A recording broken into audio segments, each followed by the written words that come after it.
So today we're going to do something a little bit different here on the Jefferson Lee channel. So most of you guys are accustomed to seeing me just sitting in this chair in front of this bookshelf ranting about politics or current events or whatever's on my mind. But today we're going to do an interview. I was lucky enough to sit down and have a discussion with Dyer. For those of you who don't know who Jay is, all of his information will be linked down in the description below.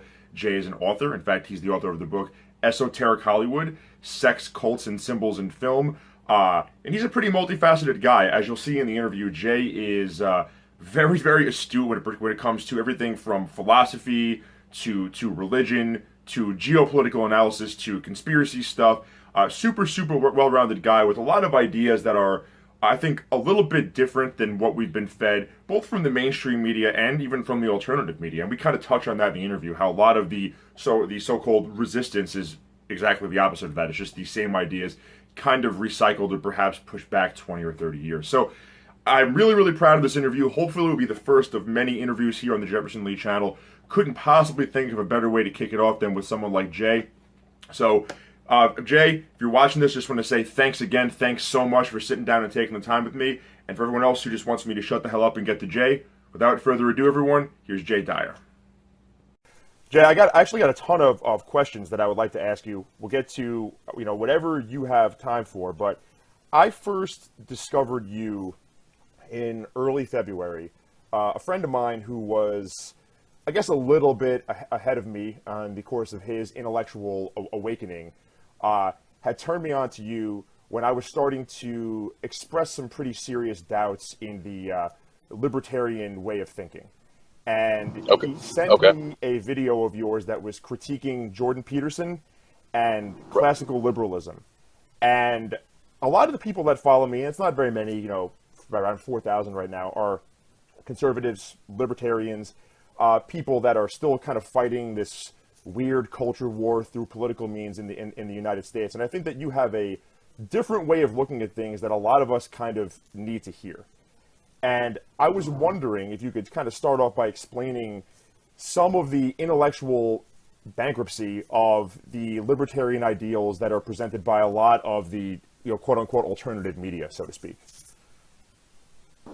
Sure, that's a good question. I would say that, like most of us, I had a similar track through libertarianism or kind of the small government constitution type worldview in my 20s.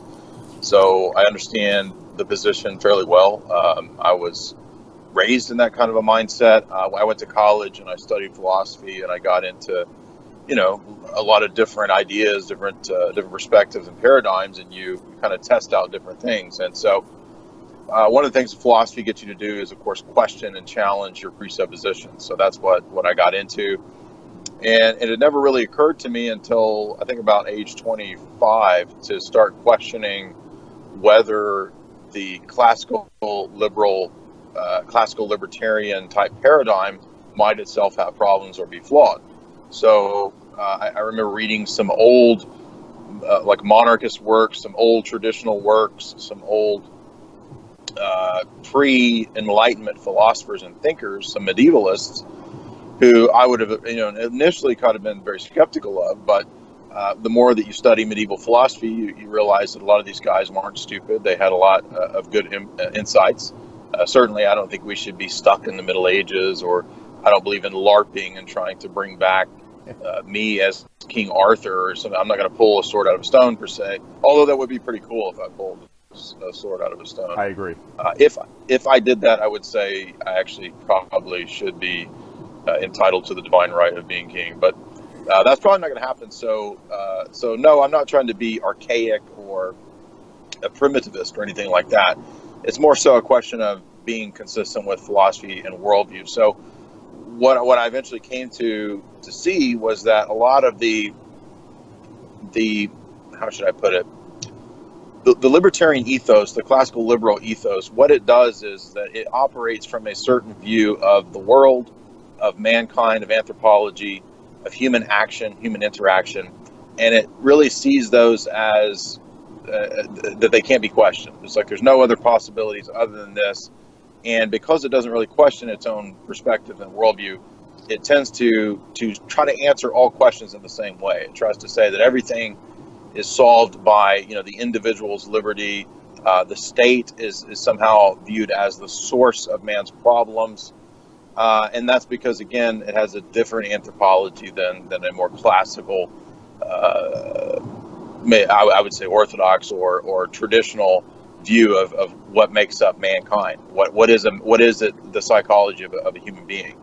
And so when when you come to those kinds of questions, which are very difficult, very deep, I understand, I ultimately just had to say that no, society can't ultimately be organized around ideas like market interaction and negative liberty. Negative liberty, while in itself isn't necessarily wrong or bad, it's not enough. It doesn't actually tell you much. It only works if there's a context in which you have a place to say that men have dignity, right? I mean, what does it mean to talk about freedom if you don't believe that you're talking about persons or human beings with some kind of inherent dignity? And by the way, some philosophies don't believe that men have that dignity. In fact, there are radical Malthusians. We just saw a big UK wedding, right? And that whole family does not believe that human beings have dignity. They believe that human beings are basically another form of cattle that should be massively depopulated, right? I mean, yes. What's the Duke of Kent or Prince Philip, whatever? He says, I hope that when I die, I come back as a giant biovirus that wipes out most of the population. He's literally saying this in TV interviews. Yeah, so not to cut you off, Jay, but it's no, funny. Cool. It's funny. The whole media attention on the royal wedding is. I mean, obviously we both know this, and you're further down this road than I am in terms of understanding it. But I'm trying to go down it myself. It's just so grotesque because if you just listen to what these people have had to say about literally the rest of the world, it's vile. It's absolutely vile, and yet here we are. Well, maybe not me and you in particular, but other people glorifying some type of their wedding when they literally say they want to kill the vast majority of us. Yeah, and that's why I'm just using them as a perfect example of powerful people who don't believe in human dignity and therefore that there's such a thing as rights. So I don't have a problem with the idea of rights or freedom. It's just that I don't think those ideas can possibly at all work in a vacuum. They have to come with some kind of context. And it just so happens that I think the best context is a more traditional worldview, more classical worldview. In my view, it's orthodoxy. But there are plenty of Catholics and other religious perspectives that also share a more traditional mindset that would be thus critical of libertarianism. So basically, it's just an idea that there's no. It's not that I want the state to rape everyone and I want there to be tyranny or something like this. It's more so that I believe that we need to strive for a harmony in the relationships between the individual and the social, and that there should be ideally no tension between the one and the many. But in fact, what you see in the time of the Enlightenment and the rise of classical liberalism is in fact an intentional provoking of the tensions between the one and the many, particularly in the socio-political order. So what you have is basically bankers funding anarcho movements, libertarian movements, classical liberalism, as well as collectivism. And so this is best exemplified, I'll make this quick, in the French Revolution, when you have two sides of the same revolutionary coin. You have on the one hand, you had the group in France that were called the Girondins. They were the right-wing revolutionaries who said, let's have small government, let's have private property, let's have families. And then you had the Jacobins, who were influenced by Weishaupt and the Illuminists. That they were more communist. They said, no, let's share each other's wives. Let's have constant eyes wide shut parties. Let's just bang our brains out, have giant orgies, and nobody owns anything, and kill all of the people who believe in religion. So you have these two strands, but they're two sides of a similar revolutionary ethos. And so the perspective that I come from is just simply to question the entire revolutionary ethos. I don't believe in the Jacobins or the Girondins. I don't like the American idea of the Enlightenment, nor do I like the French Grand Orient Masonic idea of the Enlightenment. Right, the French Grand Orient, I'm saying, because they represented, in fact, the Jacobins. The American founding fathers, many of them represented that more right wing, so-called Girondin side of the French Revolution. I think both of these are wrong.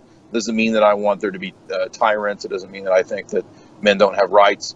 It's just that I think that we had a tremendous upheaval at that time period that, of course, resulted from similar upheavals in the late Middle Ages. I won't go into all that, but I just think there's some severe problems in that philosophy, and really libertarianism. If you look at its a lot of its foundations and a lot of its end goals, its purpose, its telos, it actually shares a lot in common with Marx, believe it or not. Yes, I mean, since I subscribed to your website, jaysanalysis.com, everybody, I've been very interested to find out, and again, I didn't know this because this is, of course, not something that is ever taught in school. Yeah. That libertarianism is essentially late phase Marxism.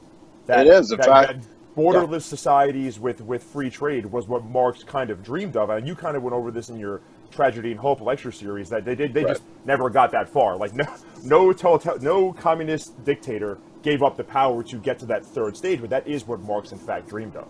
Absolutely, and I too was surprised to learn this. And the only reason I learned it in college is because my professor was from the Frankfurt School, so he was a guy who was literally taught by the critical theory Marxists, and he was very candid about it. He was very open about the fact that, look, Marxism is not anti-capital. Marx was critical of capitalism, but Marx is actually critical of everything, and that's because Marx saw criticism as the way to, through dialectical tension, further the revolution.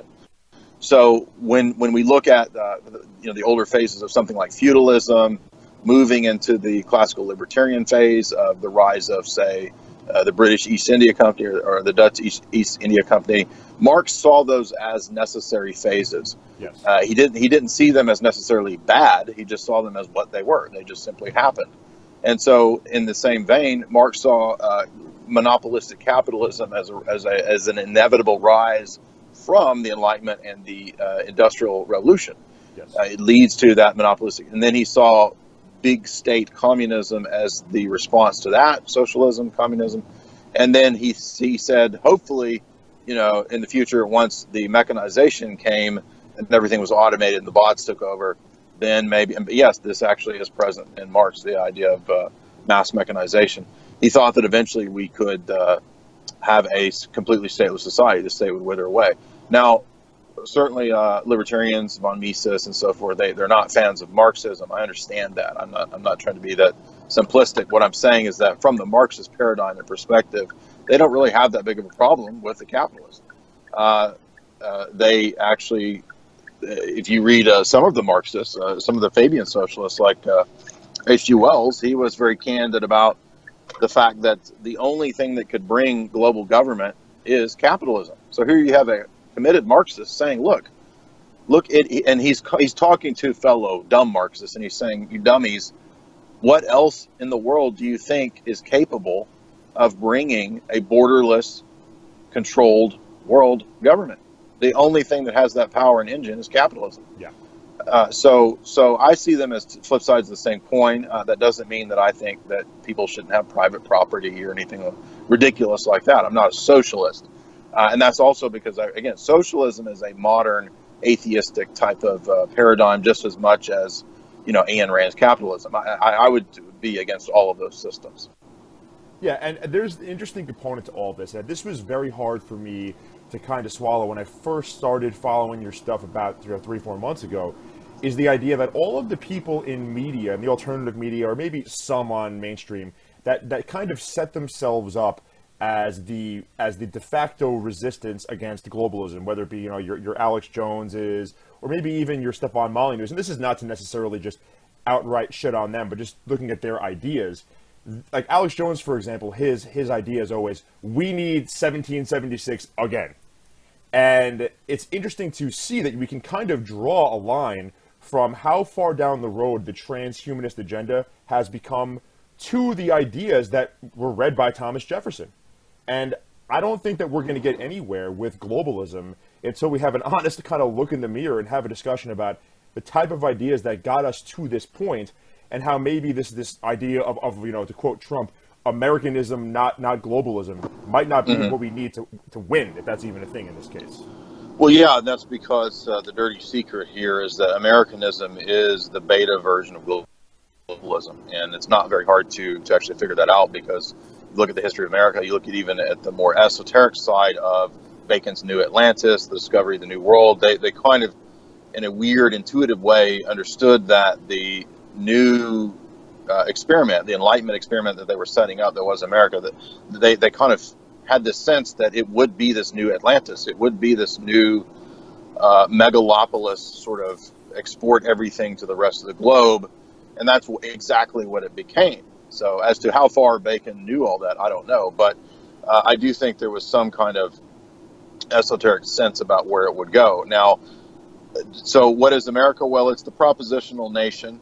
It's the first nation ever in history founded on just a set of ideals, and not as a part of some people group and the land that they occupy. So it's a geopolitically new thing in history. There's never been anything like it. Now, that doesn't mean that everything about America is bad. I'm not saying that. I don't hate the place I grew up or anything like that. But I'm willing to recognize that, for example, in the establishment of this nation's founding documents, I see plenty of contradictions. And ironically, even the anarchists have pointed this out, right? I'm not an anarchist, but there are plenty of anarchists, Lysander Spooner and others, who are very poignant and funny in their critiques of, something like the Constitution, because it really seems to be kind of arbitrary, right? And if we're going to be Enlightenment experimenters, really, it's hard to back this up without being kind of circular, right? So where do the rights come from? Well, they're in nature. How do we know what they are? Well, they're enshrined in this document. It's kind of like, again, how do we know this? What do we do when there's a whole bunch of people that disagree over what these rights are? Oh, well, we'll have this body of this Supreme Court, and they'll tell you what the rights are. Well, I thought the rights were natural. Why do I need a body of men to, like a bunch of experts to tell me? Oh, well, because it's, you can't ultimately interpret this constitutional document on your own. You actually need this body of infallible interpreters known as the Supreme Court. I mean, it just kind of gets absurd ultimately. Now, I'm not saying that means that we should have no government. I'm not an anarchist. I'm just saying they do make a good point in that regard. It's just that I don't think they really have any answers or solutions to that. But yes, you mentioned transhumanism. I do think that what you get if you want to distill the essence of the Enlightenment down, it is the rights of the individual. It's the idea that the atomized individual is the highest pinnacle of truth, of reality, of meaning, of what it is to, quote, be free, and so forth. And while that might sound good in some ways or on the surface, and certainly if you lived in a kind of 16th century under some despot, yeah, you probably did sound good to talk about individual rights and liberties. But the problem is that what we got with the manifestation of those rights and liberties in something like the French Revolution was, in fact, the complete demolition and iconoclastic destruction of all of the previous order, and it was even worse. You have the Committee of Public Safety beheading tens of thousands of people. Now you say, well, but America was the good guys, right? That was the right-wing revolutionaries, not those left-wing Robespierre Jacobins. Well, here we have a different approach, and it might be more of a slow kill thing, but I don't believe that Americanism is a good thing for the rest of the globe. It's actually exporting, abortions, it exports vaccines, it exports junk food, and the globalists themselves write about the fact that that's what it is intended to do. Now, you could argue that, the older idea of Americanism, something like a Ron Paul type view, yes, it's not intended to do that. That older idea of protectionism, of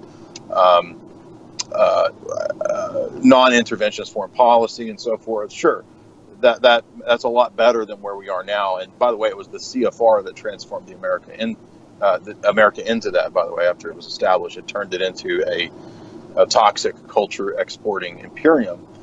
But I'm rambling, but the whole point of that was just to say that even still, I believe, and this is where the point of contention comes, is that for all the good points that are in a Ron Paul type view or an older libertarian 1776 type view, there's still the seeds there of the idea of the merchant class being the driving force of history. And what happens is the merchant and banking class, the classes that are able to utilize usury on a massive scale, what they will do is they give place to monopoly capitalism and the giant international banks. And that's the problem. And so what I can say is that the older ideas of previous civilizations, previous cultures, I'm saying like Middle Ages, late Middle Ages, and even into monarchies prior to the French Revolution, they understood the dangers of usury. They understood the dangers of international banking cartels. And that's why, for whatever you think of the monarchs and kings, there were plenty that were wicked, absolutely. But they did at least understand that the merchant class and the banking class would screw everyone over if they had the ability to have a borderless world that was basically worshiping mammon, and that's where we are now. Yeah, I think that's a great point, because the monarchs and kings, for better or for worse, and if you were to bring up, monarchism to the average American conservative today, they would laugh in your face and think that you were retarded. But they did understand the nature of power in a way that I think a lot of people that are just ascribing to libertarian ideals simply don't. And I watched your interview on Warski Live with Syrian Girl the other day, and Syrian Girl had a great point, which was that whenever she travels, everywhere she goes now is just a strip mall with an H&M and a Tommy Hilfiger. Yep, exactly. Just this exported, plastic, nonsensical monoculture.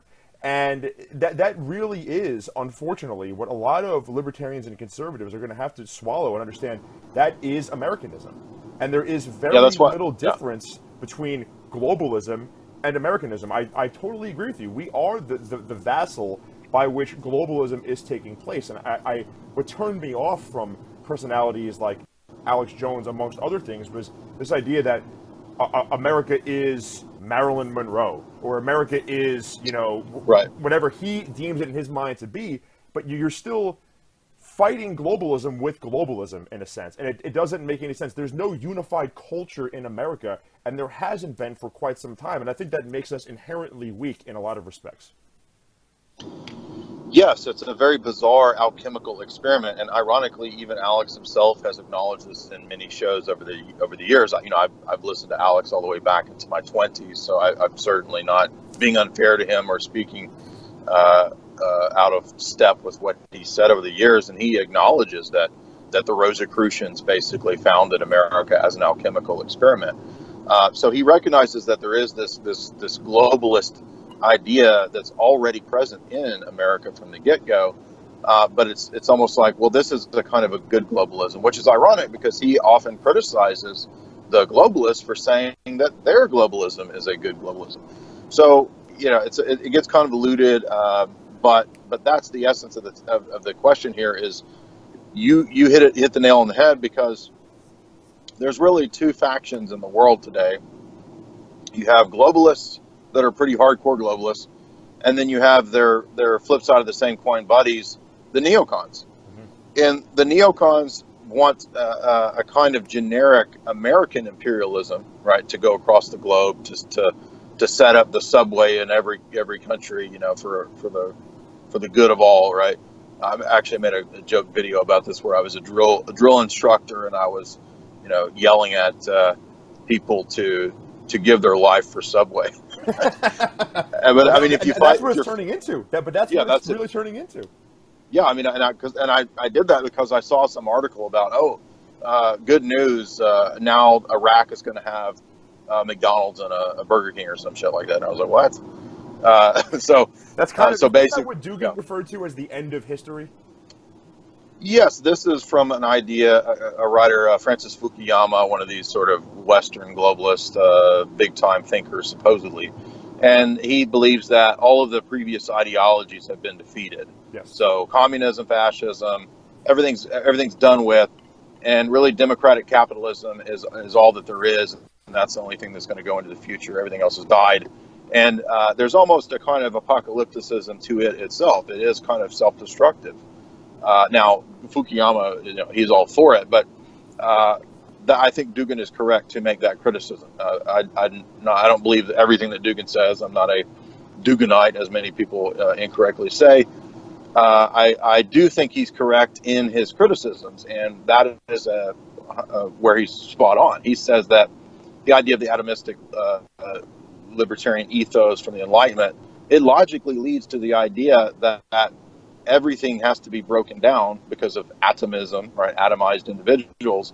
Well, it only logically follows that rights then are doled out basically to anyone and everyone. So in other words, it leads to the social justice warrior crap, and it thus leads to transhumanism, because transhumanism is really just a supposed new evolution of what it is to be human, and they deserve all the same rights. But as you get a little more sophisticated, I'm not saying you personally, but people in general, as you kind of wake up and get a little more sophisticated to it, you start to learn that, quote, rights are actually and can be weaponized. And I say that because now what was at one time, oh, we just want certain people to have the right to vote, women to have the right to vote or whatever. Oh, we want these people to have the right to, to not be segregated. Okay. And all that sounds reasonable. But then what happens is that eventually the rights can be, oh, now the rights are accrued to people with the most ridiculous, made up nonsense genders, or they're just claiming to be some other species. And the reason is that, well, if it's all based on postmodernism anyway, how can you deny them their, quote, rights? And so in the same way, who are you to say that a robot doesn't have a right to be called alive or human? I mean, it's ridiculous, but that's quite literally where we're going. And it's not rational because the rights aren't intended to be rational or reasonable. They're actually weaponized. Yeah, and that's a great point, Jay, because this has been one of the things that I've had a hard time kind of waking up to. And I do want to talk to you a little bit about Trump in a second, but when Trump, for better or for worse, kind of led me to get re-involved in politics again when I had, perhaps for the better, given up on political action for the entirety of my 20s. I'm 31 now.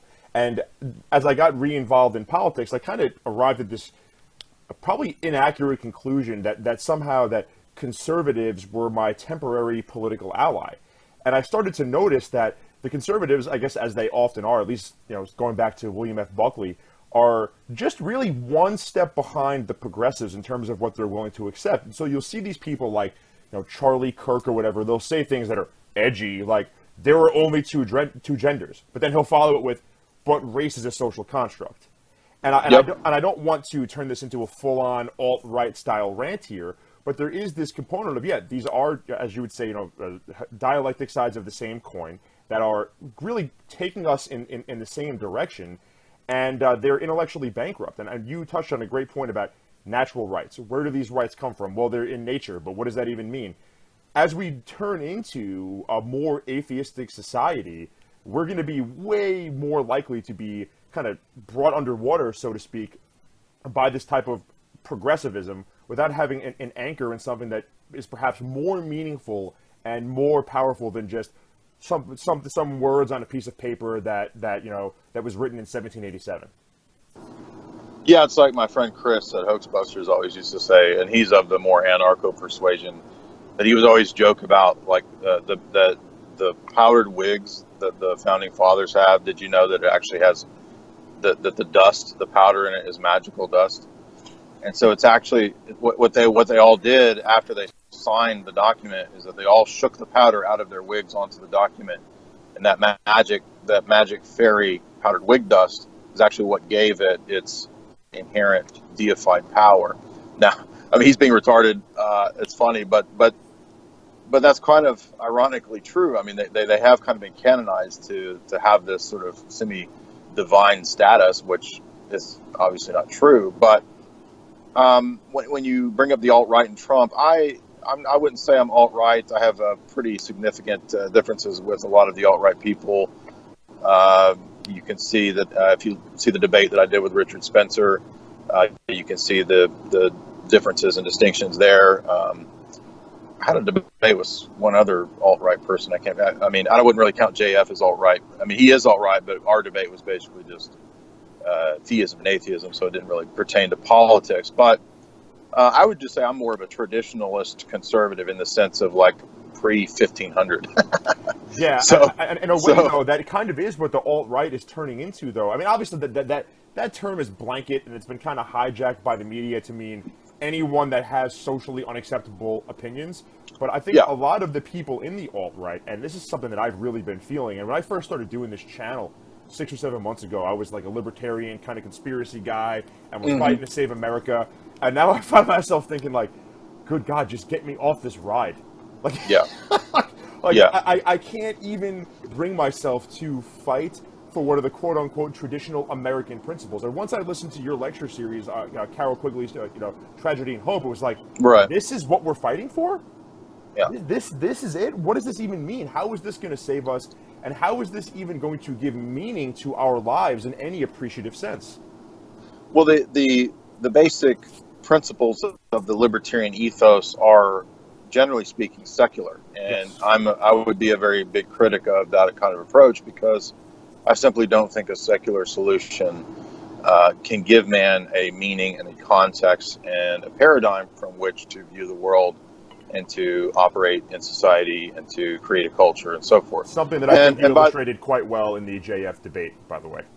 Oh, well, thank you. Yeah, that's a big one, because a lot of people think, oh, well, let's just start a new society. Well, it doesn't really work that way. I mean, America is the Enlightenment experiment. I mean, I'm not saying that there haven't been societies that didn't kind of grow up organically. There have been, but for example, I can't agree with anything like Richard Spencer's idea of this sort of Nietzschean Übermensch of creating some kind of ethno-state based around what, Nietzscheanism. To me, that seems crazy. So we already have, in my perspective, a tradition behind us that has already created traditional cultures, right? So we already have the tools for this. Why are we talking about, like, crafting new systems? And a lot of alt-right are pro-transhumanist. A lot of them are radical Darwinists, and no, they're radical pro-abortion. Yeah. I don't believe any of that, so I don't want to be associated with any of that stuff. So, monarchism too. You're a Nazi if you're alt-right, and Jay is a Nazi. No, have you ever heard of a Nazi monarchist? No, actually, Nazism came into power against the monarchy, right? It was actually designed to as a socialist movement to get rid of the older traditional monarchical form. So I'm not anything like that. By the way, I should add too that I don't think that, like, my worldview doesn't mean, oh, so wasn't it great that these degenerate monarchs in the UK had a great marriage? No, there are plenty of wicked, degenerate, tyrant, awful monarchs, and you can't get a better example than there. And it also is, I'm not being naive. I'm fully cognizant of the fact that tons of monarchies in the present world are puppets. They're puppets of larger global powers, and especially the CIA. You can go read, Time Magazine has done articles for decades about how most of the Gulf state kings, the King of Jordan, so forth, they're just CIA puppets. This is well known if you study intelligence research in the mainstream. This isn't even a conspiracy theory. So I'm not saying, oh, let's just gather around some monarch. No. Again, we're way away from anything like that kind of a solution. No, in my view, the solutions have to come with the individual, ironically, from person to person, family to family, and kind of reorienting our worldview. In my view, politics isn't primary.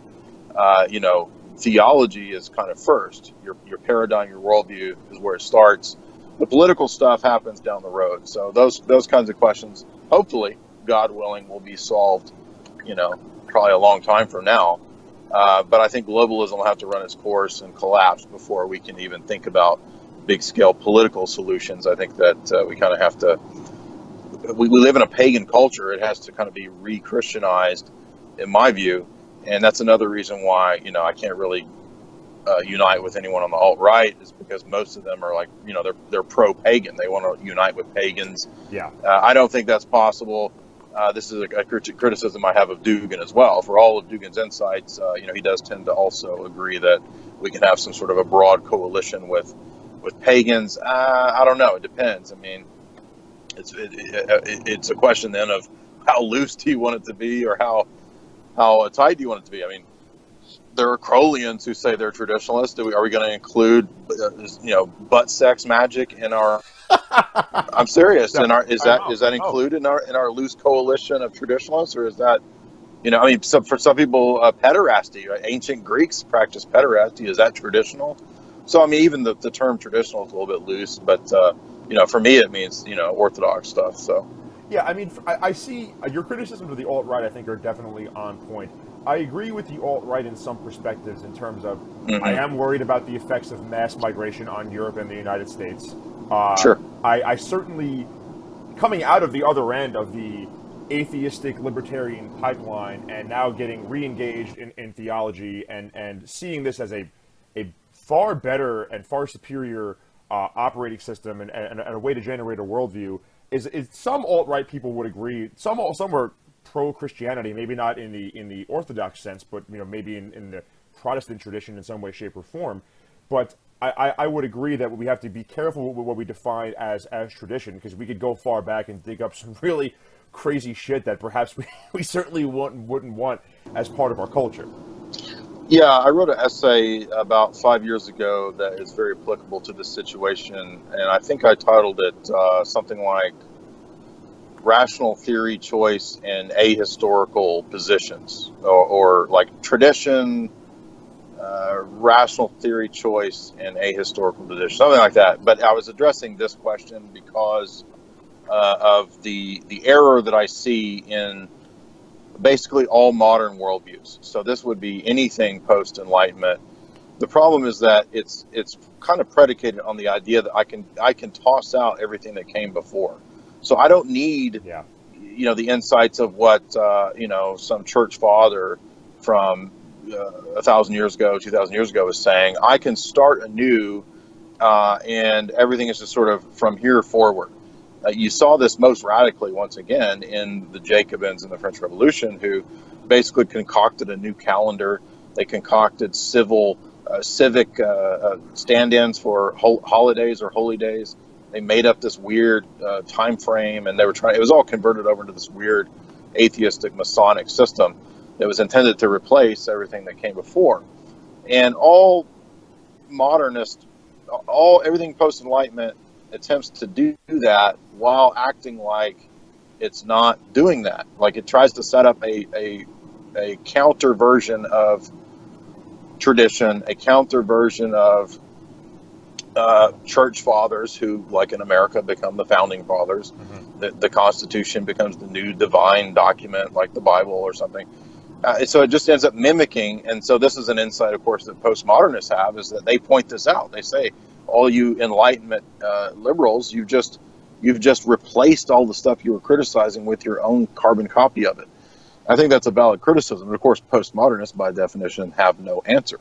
So, and what I'm getting at is just simply that it's not a question of let's find the perfect archetype of something from 2,000 years ago and force everything into that. That's not really realistic. It's more so what works in the past, how does the past inform the present, and also being forward-looking.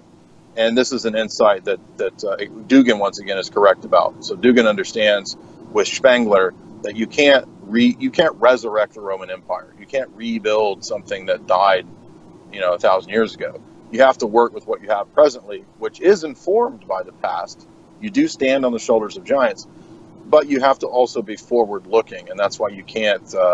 You're not going to win. You're not going to beat the New World Order by like running off and being a Luddite or something. It takes a past, present, and future paradigm, right? Something that accounts for all of this to give man meaning, and that's what man craves, is meaning and purpose, and something to build on.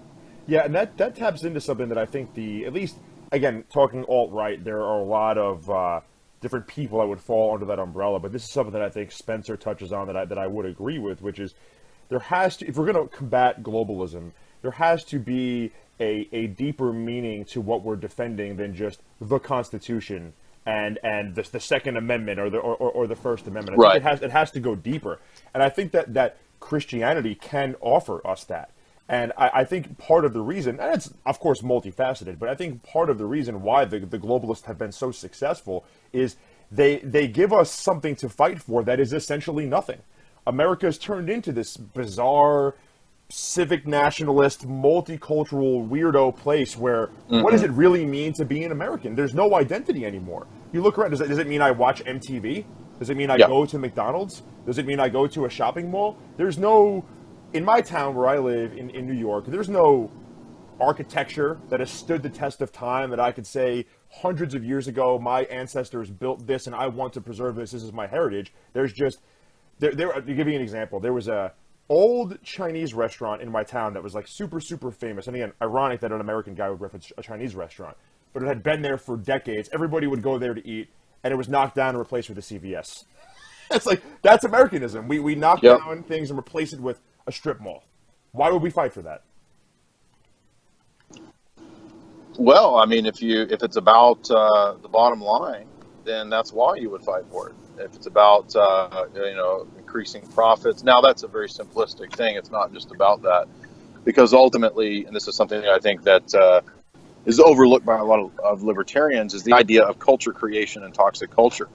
Libertarians see it as, like, generally speaking, they see it as market forces. Well, it's just the market, and if people demand degeneracy, you got to give them the degeneracy. It's just what they want. But this overlooks the fact that culture can be steered and manufactured, and it quite often is. And you need to look no further than, my talks that I've done on the Tavistock Institute, how instrumental they were in concocting and steering culture and creating toxic culture, something that the Frankfurt School specialized in. Let's promote degeneracy. Let's promote necrophilia. Let's promote pedophilia, all this stuff, because that actually can have a detrimental psychological warfare type effect on a target population. Yeah. So you think all this stuff was studied in wartime, you think it's not going to be used? Of course it's going to be used, because the people who run things aren't nice people. So yeah, I think you're right to make those kinds of criticisms. And that point about the shallowness of just this generic idea of Americanism, it's just not enough to really build much on, because it's kind of degenerated into unfortunately I see it as kind of its logical end state. I mean, when you start with atomized individualism and these sort of generic Enlightenment ideas, you're going to get the kind of stuff that you're talking about.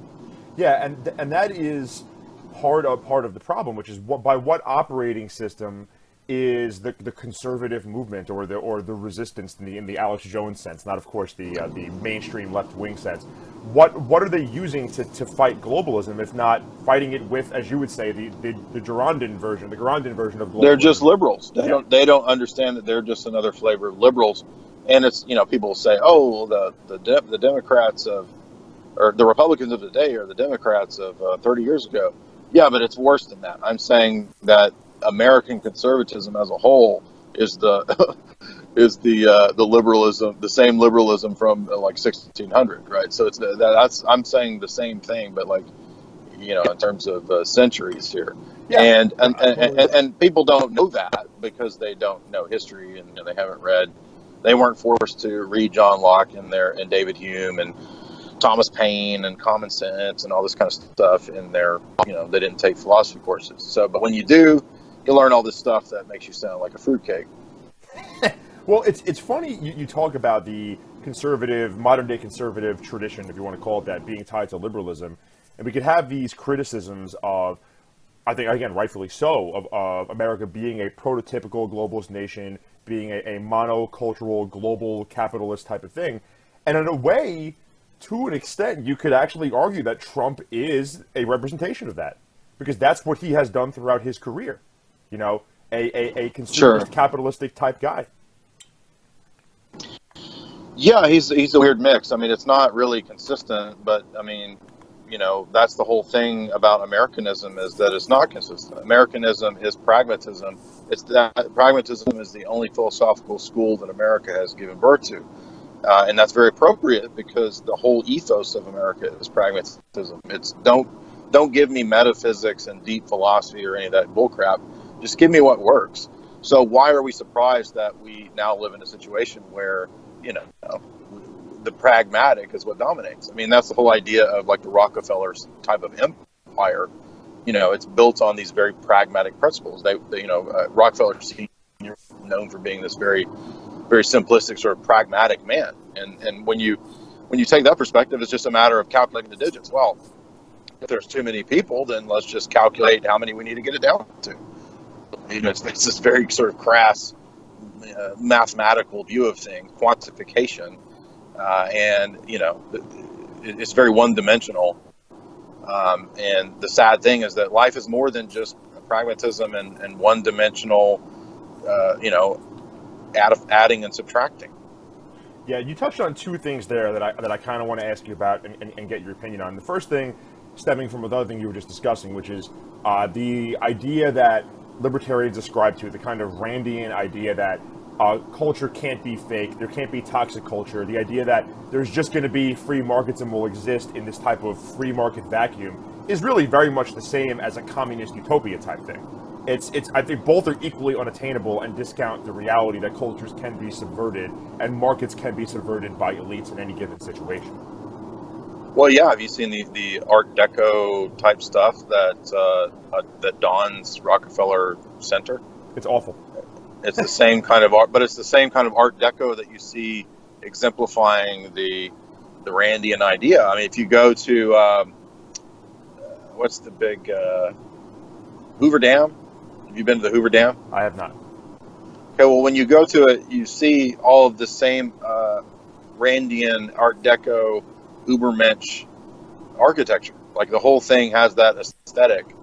And it's like, this is really weird because it's a mix of, on the one hand, was done under FDR, this total collectivist guy.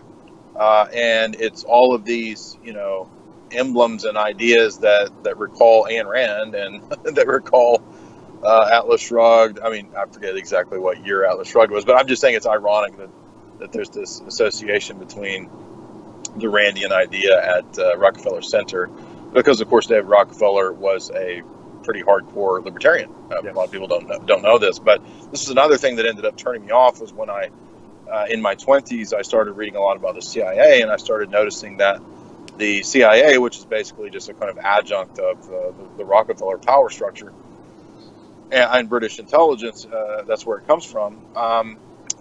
It was always very suffused with a lot of libertarian ideas.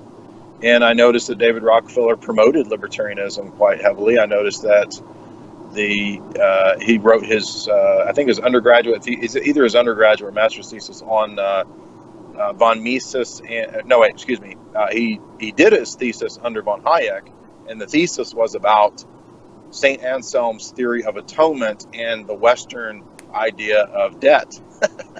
That's crazy. So I did not know that. That's crazy. Yep.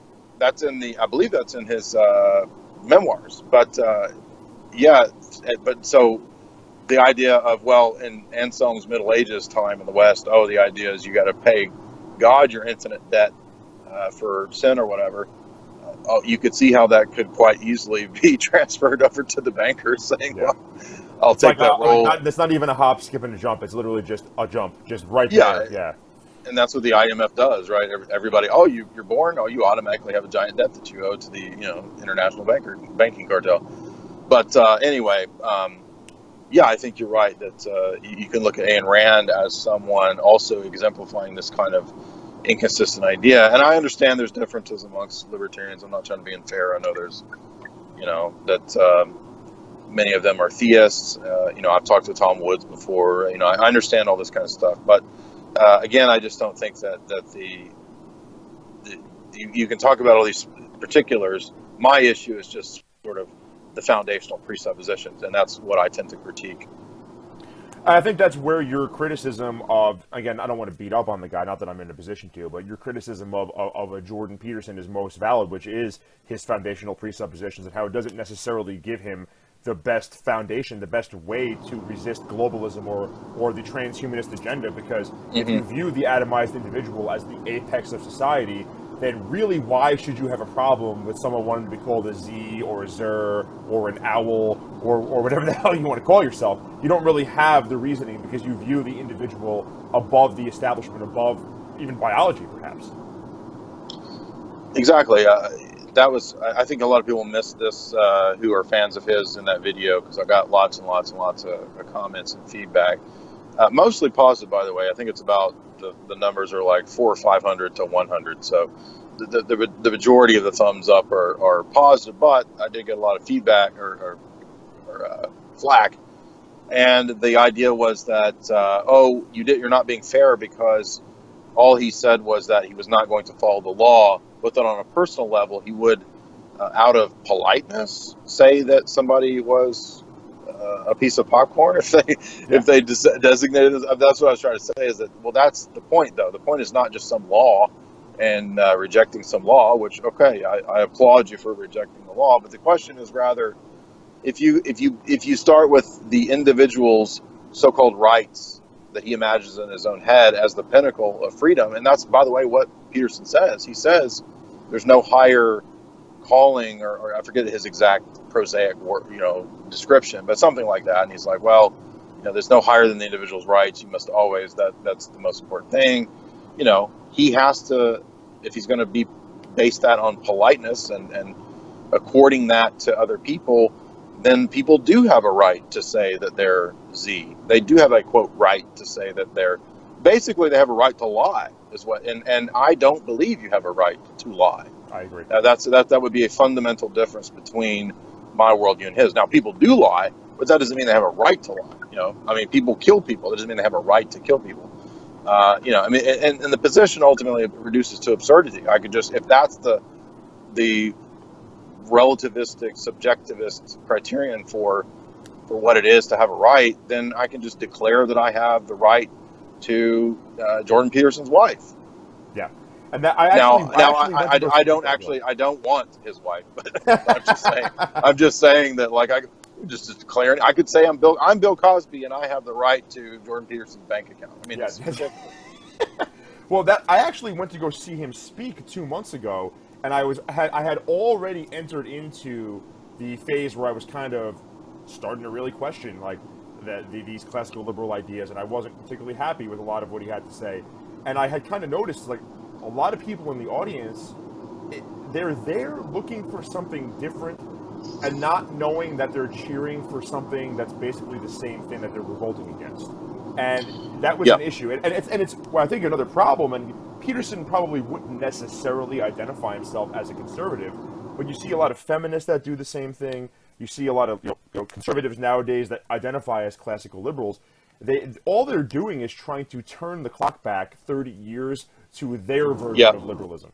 And I don't think that's possible. I think ideas run their way out. They either metastasize or they change in some type of exponential fashion, and it turns into something entirely different before the ship crashes. That's my own opinion. I could be wrong. No, I think you're right. And let's not forget, I think Peterson, I don't know his exact age, but I mean, he's a boomer, I think. Yes, so, he is. And this is a classic boomer thing to, you will never get a boomer to question classical liberalism. This is almost an impossible feat. This is like creating a freaking Stargate. You have a better chance of creating a Stargate and actually going back in time and changing boomers' minds when they were younger than you do actually changing a boomer's mind about classical liberalism or getting them to question those presuppositions. But you could see my sort of tongue-in-cheek debate that I did with Jim Goad, who is a boomer, about boomerism, where we cover that question. But I think that's part of it is, the idea is, let's just turn the clock back a few decades. And by the way, the debate with Goad, I want to say real quick, was very funny to me, and I don't know much about Goad, and I've read some of his articles, and I agree with some of what he has to say, but it seemed like, by the way, I liked your boomer outfit of the aircraft carrier hat and the Hawaiian shirt. I do a mock boomer character on my own channel, Conservative, because it's just the most ridiculous thing to me. But you kind of just let him talk, and he kind of exposed himself in that respect. Like, the whole talk was just like, well, every generation sucks. Yeah.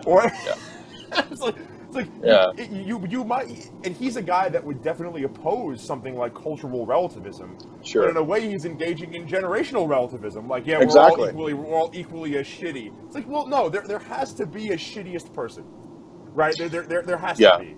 And these guys are, you use it, like, a lot of Americans are obsessed with sports. Like, there has to be a last place finisher. You would never accept this in athletic competition, right? Like, there is a generation that de facto sucks more than another one.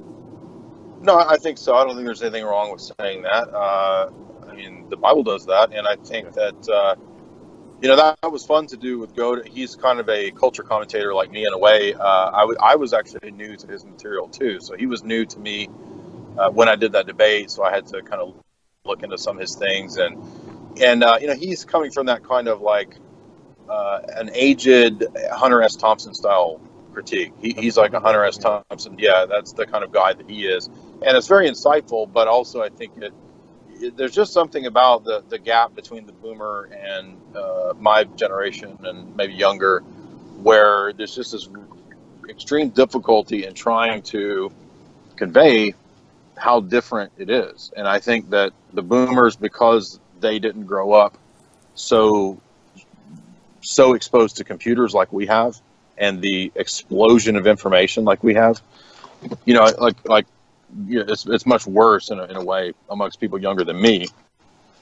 I'm 38, 9. I don't even know how old I am. It's like 39 or something, but somewhere in there. But I study media and stuff, so I've been exposed to just an avalanche of information. But for a lot of boomers, it's not that way. They're not interested in. They weren't raised. They didn't grow up suffused with the omnipresence of computers and just endless information. So for us, the boomers' definition of alternative media is BBC. Yeah, exactly. That's not the same thing, bro. It's definitely not the same thing. It's the same establishment-controlled media. Yeah, I mean, for example, if a boomer wanted to learn church history, they would have had to go to the library, and they probably would have picked out some terrible, crappy book written by some Baptist idiot that didn't know anything about church history, but was trying to tell you about it. For us, it was just a matter of a couple clicks, and you can see the entire writings of the church fathers.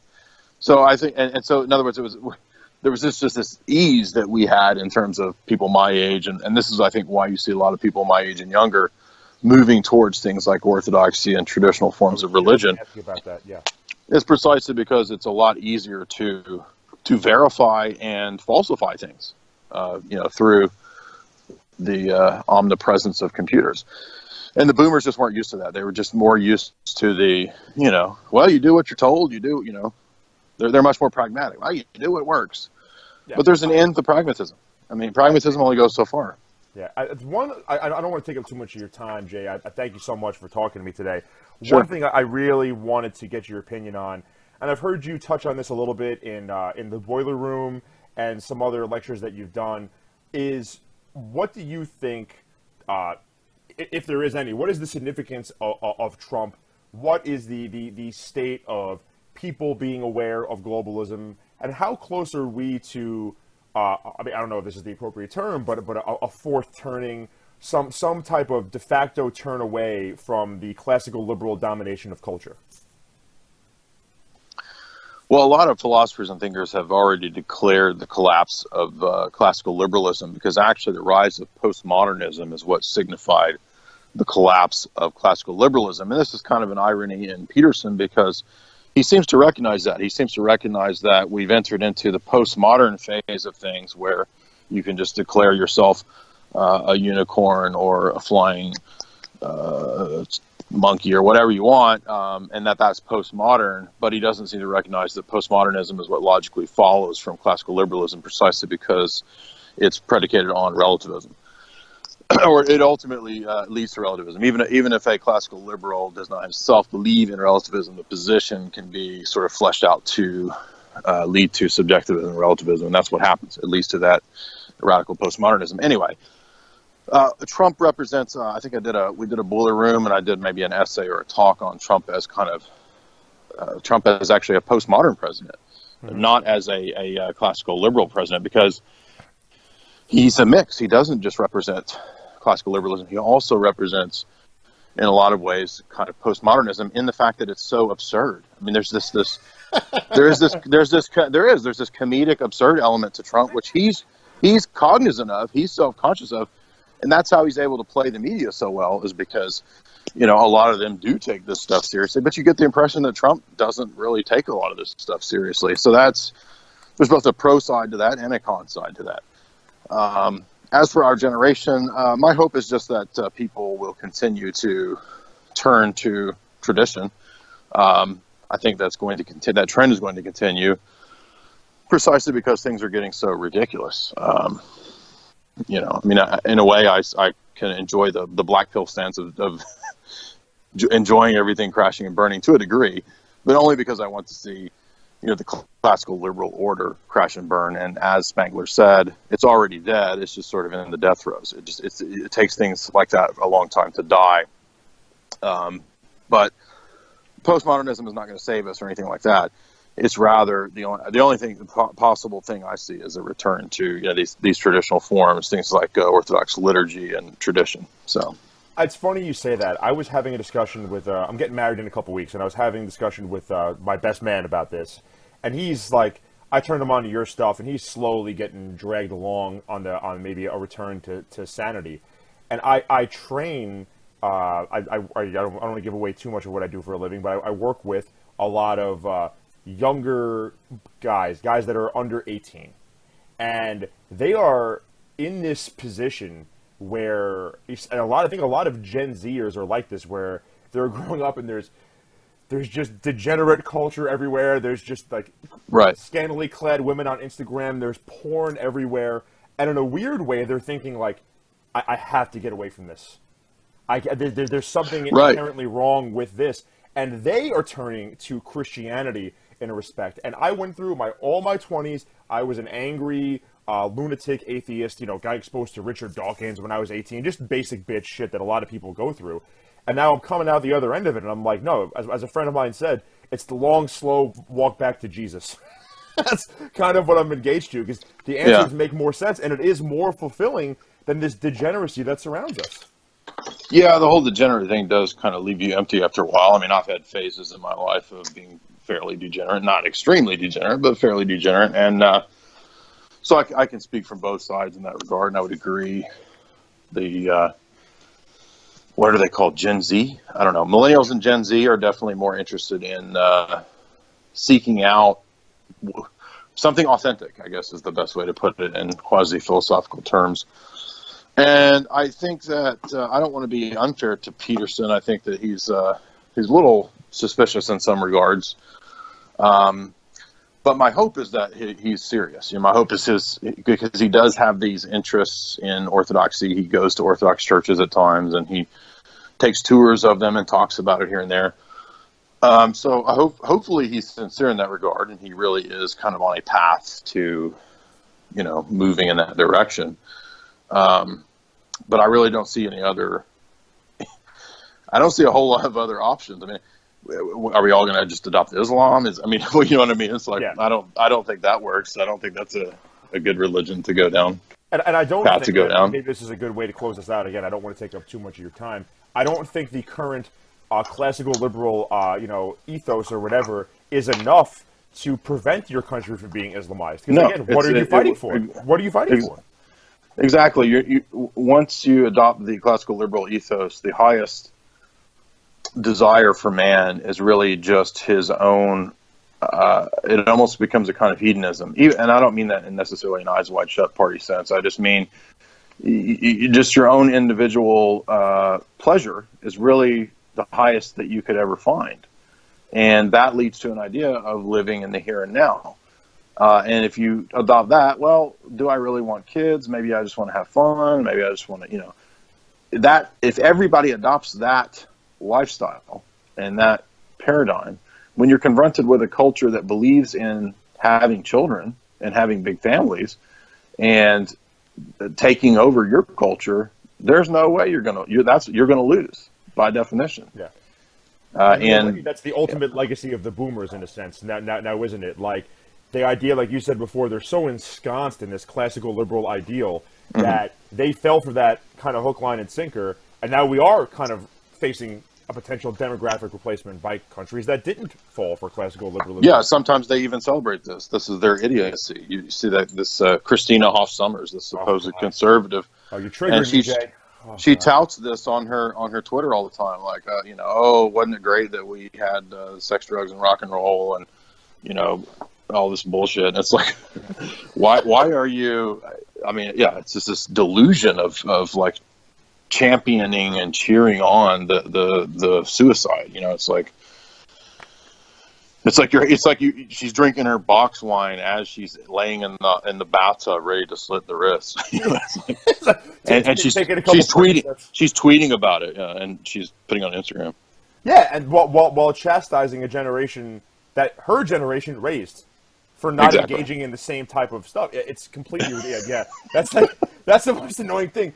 Like oh my God, Jay, you bring up the boomers, you're gonna start triggering me. No, it's just this idea, like, oh yeah, it's the millennials or Gen Z, or maybe even, I don't know how they feel about Gen X. I'm 31, so I'm a millennial, but I guess I'm an older millennial. I'm born in '86. There's this idea that like they're somehow not responsible for what came after them, and it's like, it's just the most, it's nonsensical. Like, yeah, millennials suck, Gen Z sucks. Yeah, I raised them, but I don't want to talk about it. Like, I don't know if it works that way. The irony is the boomers are big kids. They just act like big children that are entitled and not responsible for anything.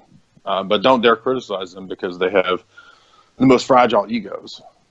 Yes, and their version of revolt was destroying some of the foundational tenets of our society that might have kept it together. Like, they revolted against the tradition that might have kept our society running forward.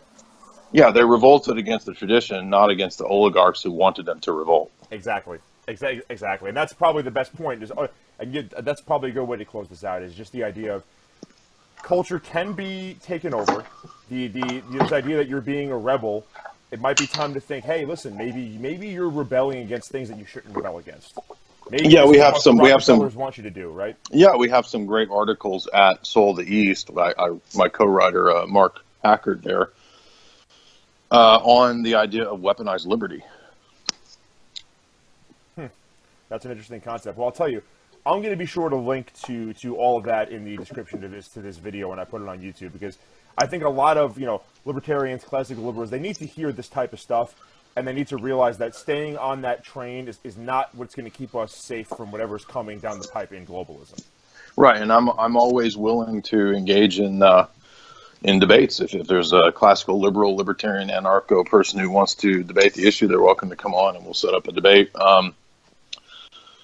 You can actually find some old talks that I did with Tim Kelly where we were debating this kind of libertarian question as well. So, yeah, and I think a lot of people don't want to debate you, Jay, because I've seen you take some pretty serious scalps as I've gone through your catalog here. I mean, I saw you kind of gore Adam Kokesh to the point of where at the end of it he was like, "Well, wait, man, what do you think is good? I don't even know what's going on anymore."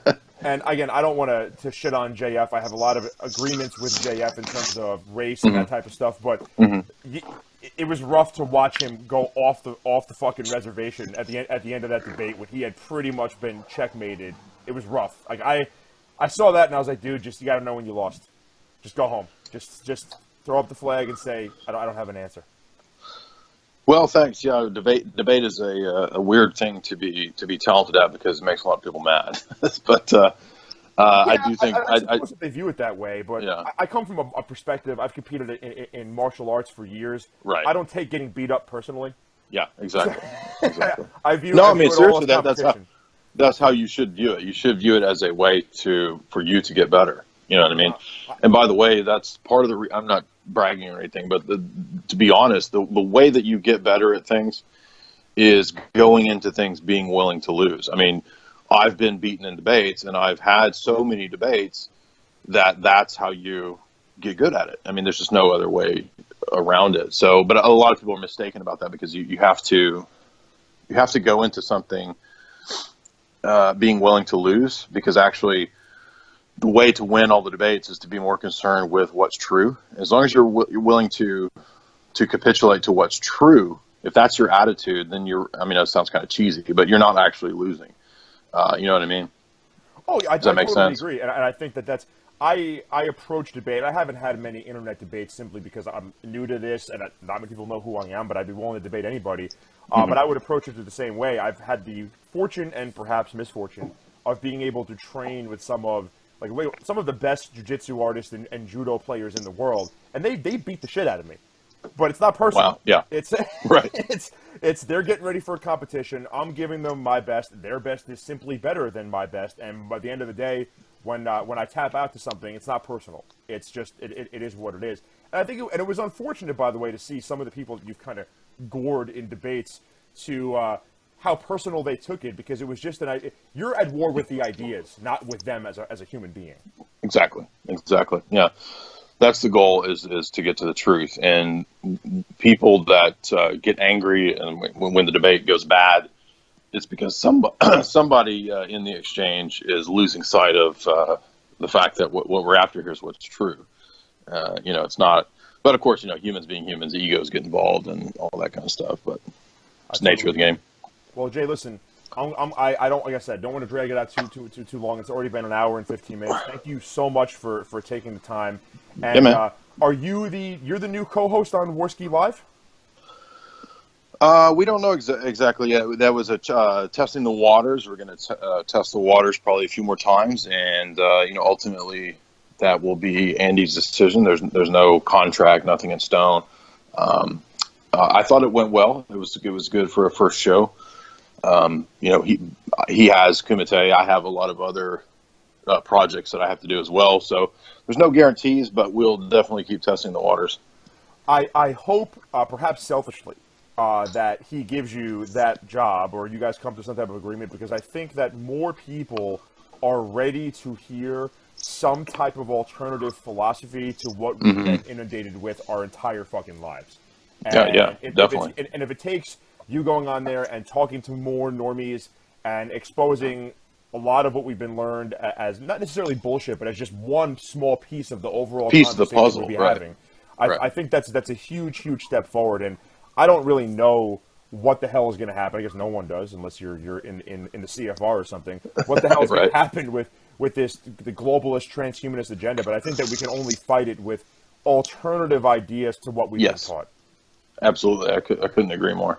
Well, listen, Jay, I'm going to let you go. Again, thank you so much for taking the time. I really appreciate it, and I sincerely hope we can talk again sometime in the future. This has been awesome. Yeah, man. If I could, let me add that you can get a copy of my book, Esoteric Hollywood, Sex, Cults, and Symbols in Film, at the Jay's Analysis website. Signed copies available there.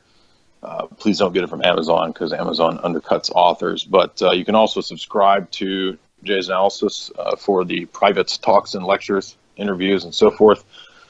And you can also subscribe to my TV show, Hollywood Decoded, at Gaia TV. And I'm just going to add one thing. If you don't subscribe to Jay's Analysis, you're smoking crack. He's not asking for a fortune. There's so much you could learn just driving in your car, listening to Jay's lectures about what's what everybody on. does is they just drive around. Listen to That's like, I wish I had the time to sit down and read Plato, but I don't. So the next best alternative is listening to your lectures on Plato, your lectures on Quigley, and coming to a better understanding of what's going on in the world. Yep, and check out next Tuesday. I'll be on the next Warski Live, and that should be wild. All right, Jay. Thank you so much. You take it easy. I'm going to put links to everything down below. You're the man. Have a great week. You too, man. Thank you. Take it easy.